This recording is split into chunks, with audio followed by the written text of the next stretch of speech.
Hello everyone, my name is Adrian and today I'll be teaching you guys how to model population growth with differential equations. Let's start with the big idea. In many cases, like when rabbits grow in the field, population increases over time, right? If there's nothing to stop this from happening, like food shortages or diseases, we can assume that the rate of growth is proportional to the size of the population itself. That means the more individuals there are, the faster the population grows. Now, we basically turn this into math. T is the time, our independent variable. It's what we control or measure. And P represents the population size at time t. That's our dependent variable. So we write P of t to mean population as a function of time. The phrase rate of growth means how fast the population changes with time. In math, that's written as dp over dt. It's a derivative of population with respect to time.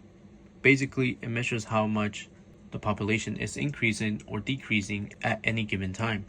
Now, since we said that the growth rate is proportional to the population size, we can write our first differential equation as dp over dt equals to k times p. Here, the letter k is a constant of proportionality. It tells us how fast the population grows.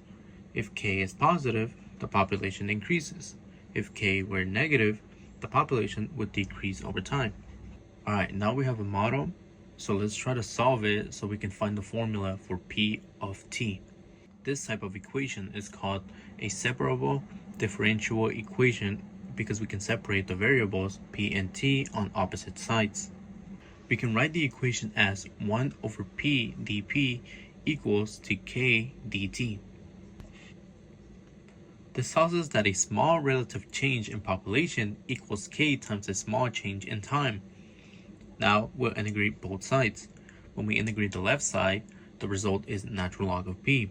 When we integrate the right side, we get k times t plus c, where c is our constant of integration. So now we have natural log of p, which equals to k times t plus c. To remove the logarithm, we exponentiate both sides, meaning that we take e to the power of each side. Since e to c is just another constant, we'll call it constant again. So our final solution is p of t, which equals to c times e to the kt.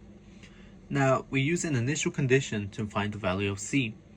Now, usually when it comes to problems like these, we often know the population at time 0 because it is either given to us or we have to set it ourselves. So now, c, which equals to p of 0, represents our initial population. That means that the general solution becomes p of t, which equals to p of 0 times e to the kt. This is called the exponential growth model. Now, let's go through a simple example together so you guys can see how this works.